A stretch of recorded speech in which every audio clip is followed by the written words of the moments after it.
አረፈድክ ተጠልፋለች። ትሰምኛለሽ? እኛ ረፍዶብን ያውቅ። በቃ ተወና ከቶቴ ጋር የተነካካ ነገር ካለ ማንንም አልቶ።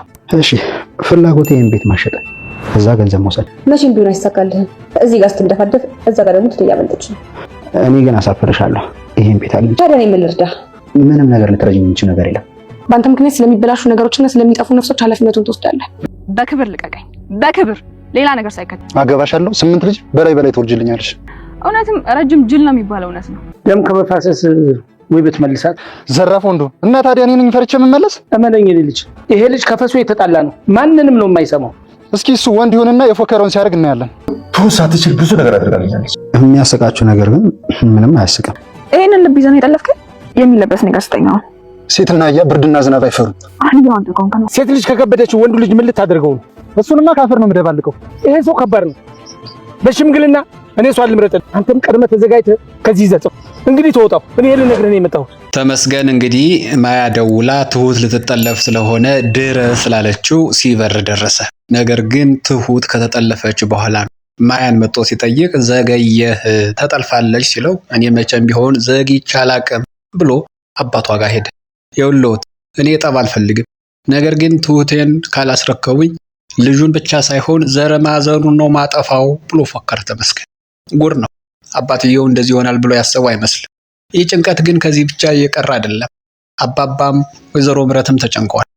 አባባ ትሁት በዚህ ሁኔታ ውስጥ መግባቷና ተመስገን በችኮላና በንዴት ምን ሊያደርግ እንደሚችል ግራ ገብቷቸው አሁን በቃ የግድ መሄድ አለብን ብለው ተስማምተው፣ ግን ደግሞ እዚህ ናቲ ያለና የናቲ ጉዳይ ማለቅ አለበት፣ ብቻ ይንጋና ይወሰናል ብለዋል። ናቲ ይህንን ስራ ለመስራት እንግዲህ ሰው ያስፈልገዋልና እድል እንድታግዘው በተደጋጋሚ ጠይቋት ነበር እና ዛሬም እያወሩ ናቸው። እንግዲህ ይህንን ቤት ማሸጤ የማይቀር ነገር ነው እና አግዥኝ ከኔ ጋር ሆነሽ እያላት ነው።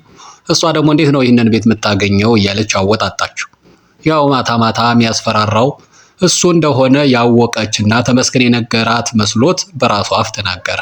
መቼም ቢሆን አይሳካልህም፣ ይልቅ በማታሸንፍበት ቦታ ላይ ጊዜንና ጉልበትን እያባከንህ የትሁትን ነገር ችላ ብለሃል፣ እሷ ነገር ላይ ብትበረታ ይሻላል ብላ ብትለው አይ የትሁትን ነገር ብዙ ያን ያክል ትኩረቴን ማደርግበት ጉዳይ አይደለም፣ በቃ ለደንቡ ሽማግሌ ልካለው፣ ከተመረጥ ተመረጥ፣ ካልተመረጥኩኝ ያን ያክል ቢዝነስ አይደለም፣ ሌላም ደግሞ ተቀናቃይ ስላለ ብዙ የሚያስጨንቀኝ ነገር አይደለም፣ ይህንን ቤት ግን አሽጬ አገኘዋለሁኝ ብሏታል። እሷም ያደርልህ ታዲያ ምን ልርዳህ ብላ ብትለው ከዚህ በኋላ እንግዲህ የእሷ እርዳታ ምናልባት አሳልፎ ለመስጠት ካልሆነ በስተቀር ለሱ ልጠቅመው ስለማችል ምንም አያስፈልግም ብሎ ትቷት ወጥቷል። እሺ በሌላ በኩል እንደገና ደግሞ ተመስገን ትሁትን በራሱ ለመፈለግ ማያ የልጁን ቤት እንድታሳየው እየጠየቃት እያለ አባቷ ውስጥ ነበርና ገና መጠቆም ሲጀምር እየሮጦ መጥተው ልጅቱን አስገባት። ልጅቱን አስገብቶ አንቺ ነሽ አይደለ ተመስገን ወደዚህ እንዲመጣ ያደረግሽው እያለ አባቷ ይጮህባታል። እሷም ሸመጠጠች። ኧረ እኔ አላደረኩ፣ ይኸውልህ ለማንኛውም ምንም የሆነ ምንም አሁን ተመስገን ሌላ የበለጠ ጣጣ ሳይፈጠር ብታደርገውን አድርግ እያለችው ነው። እሱም እንግዲህ ምን ማድረግ አለብኝ? እስካሁን ስዋረድ ኑሬ ያለሁኝ፣ አሁን ግን የመከበሪያ ጊዜ ነው፣ ስለዚህ እኔ የፈለጉትን ታገባለች እያለ ነው። እሷም እንግዲህ ማያም በምትችለው ሁሉም ወገተችው። የሚመጣውን ነገር በሙሉ ኃላፊነቱን ትወስዳለህ ብላም አስጠንቅቀዋለች። እሱም እንግዲህ ወስዳለሁ ብሏል። ግን የመጀመሪያው አቋሙ ላይ ያለ አይመስልም። አሁን ትንሽ መስጋት ጀምሯል። የትሁት አጋች ወይም አዲሷ ጠላፊ እንግዲህ ማን ይባላል? ስሙ ደጀኔ ነውና እያወሩ ናቸው። እንግዲህ ራሷን አስቶ ነው የወሰዳትና ስትጠለፊ እኮ ለሁለተኛ ጊዜ ነው እያላት ነው። እና የመጀመሪያ ጠላፊ እኮ ጀግና ነው፣ እንዳንተ ራሴን አስቶ ፈሪ አልነበረም ስትለው አይ እንግዲህ እሱንም ከቆይታ በኋላ ነው የወደድሽውና እኔንም ስትቆይ ትወጅኛለሽ። እንደገና ደግሞ በጣም የሚያስቅና የሚገርም ነገርም ተናግሯል። 8 ልጅ ትወልጅልኛለሽ አላላትም? እሷም በጣም ገርማ እውነትም ዛሬ አመንኩኝ፣ ረጅም ጅል ነው የሚባለው ነገር ብላ ስትል አይ እግር መንገድ እሱ ደግሞ ስድቡን ወደ ጥሩ ነገር ቀይረውና ጠንበለልነቴን እየመሰከርሽልኝ ነው ብሎ ሲላት ጠንበለልስ ጠንበለል ነህ፣ እኛ እንመሰክርልሃለን። ለማንኛውም ትሁት ግን ተመስገን እያለ አንተ በህይወት እንኳን እኔን አግብተህ ልትወልድ ቀርቶ በህይወት እንኳን ምትኖር አይመስለኝም ብላ አስረግጣ ነግረዋል። በዚህን ጊዜ ኖርማል የትሁት አባትም እንግዲህ ተመስገን መምጣቱ ራሱ አንድ ነገር ሆኖ እንደገና ደግሞ ተመስገን በዚያው ላይ ፎክሮ ነው የሄደና ዘር ማንዘሩን አጠፋለሁ ስላለው የትሁት አባት ስጋት ውስጥ ስለገባ ደወለ ለደጀኔና እባክህን ደጀኔ ተመስገን መጥቷል፣ እሱ ደግሞ ማንንም አይሰማም፣ ዘር ማንዘርን አጠፋለሁ ነው ያለው ብሎ ሲለው ደጀኔ ትሁትን መያዣ እስካደረጉ ድረስ ምንም አያመጣም ብሎ ሲል የትሁት አባትም ዘራፍ አለ። እንዴት ልጄን መያዣ ታደርጋለህ? ለማንኛውም ይኸውልህ እኔ ልጄን ምንም እንደማያደርጋት አውቃለሁ። ለራስህ ፍራ። ስማ ልጄን ተውና እሱ ጋር ተፋልመህ አሸንፍ፣ አለበለዚያ ልጄን መልስ ሲለው እገጥም አንቆራጥጠዋለሁ ብሏል ደጀኔ። እናያለን። ሌላው ደግሞ እንግዲህ ወይዘሮ ምህረት ዛሬ ድጋሜ ከዚህ ቤት ሰይጣኑን ካየሽው ይህ ቤት ይሸጣል ብሎ አባባ ነግሯት ነበርና እንግዲህ ዛሬን አንድ ቀን ማየት እየጠበቀች ነው ይህም ቤት ለማሸጥ። ናቲም እንግዲህ ዛሬ መጨረሻ ቀኑ ነውና በሰይጣን መልክ ተገልጦ ወይዘሮ ምህረትን ካስፈራራ ይህም ቤት ሊያገኘው እንደሚችል አምኗልና ዛሬ መጨረሻ ቀኑ እንደሆነ ተናግሮ በጊዜ ነው። ሁሉም እንግዲህ ቀድሞ ዝግጁ ስለነበሩ እንተኛ ብለው ተኙ።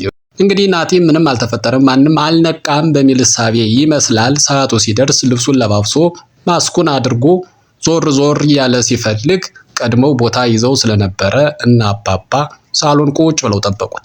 እንግዲህ ፈልጎ ሲያጣቸው ያ ማለት ወይዘሮ ምህረትን ፈልጎ ሲያጣት ተመልሶ ወደ ሳሎን ይተኛ ስለነበረ ሲመጣ ቁጭ ብለው እየጠበቁት ናቲ እንግዲህ መጨረሻው እንደዚህ ሆነ። እስካሁን ራሱ ወይዘሮ ምህረት ካላየች ስለማታምን የግድ አባባ ያሰበው ሐሳብ ነበር። የግድ እጅ ከፈንጅ ይዤ ናቲ መሆኑን ማሳየት አለብኝ አለበለዚያ አታምነኝም ብሎ ስላሰበ እንግዲህ ያሰበው ተሳካ። ናቲ ከእንግዲህ በኋላ ተንኮል የሚያስብ አይመስልኝም። ተንኮል በሄደበት ቢሄድ እንደማያሸንፍ እንግዲህ መጨረሻ ማረጋገጫው የሆነ ይመስላል። ሌላው ጉዳይ ደግሞ እንግዲህ ትሁት እስካሁን ተመስገን አላገኛትምና አሁን ዛሬ መጥቶ የመጨረሻ አባቷን እየለመነው መጨረሻ ልመና ይሁን እባክዎትን ወደ መሳሪያ እንዳነሳ አይገፋፉኝ ያለ ለምኗል። የትሁት አባት ግን እኔ አላቅም ከእንግዲህ በኋላ ልጄን ለፈለኩት ሰው መዳር እችላለሁኝ አሁን የሚያገባት ቤተሰብ ሀብታም የተከበረ ነው ሲለው እንዴ የሚያገባት ልጁ እንጂ ቤተሰቡ ነው ወይ? ደግሞ የኔን ቤተሰብ ከየት ያውቃሉ? እኔ በቤተሰብ ሀብት በርግጥ አልኩራራም፣ ግን ደግሞ እንነጋገር ከተባለ የኔ ቤተሰቦች የሱ ቤተሰቦች ባሪያ አድርገው የሚያኖሩ ናቸው ብሏል። እንግዲህ ምንም ሆነ ምን ተጠልፋለች ፈልጋት ብሎ ሲለው እሺ እኔ እሄዳለሁ፣ ግን ከዛሬ ቀን ጀምሮ ቁጠሩ መግደሌን ጀምራለሁኝ ትሁትን እስካገኝ ድረስ ብሎ ወጣ ፎክሮ። አሁን የትሁት አባት በጣም መጨነቅ የጀመረ ይመስላል። ለደጀኔ ደውሎ እባክህን ይህን ነገር አሁን ችግር ውስጥ ነን ነገ እንገናኝ ብሎታል። ይህን እየተነጋገሩ እያለ ማያ ሰማች።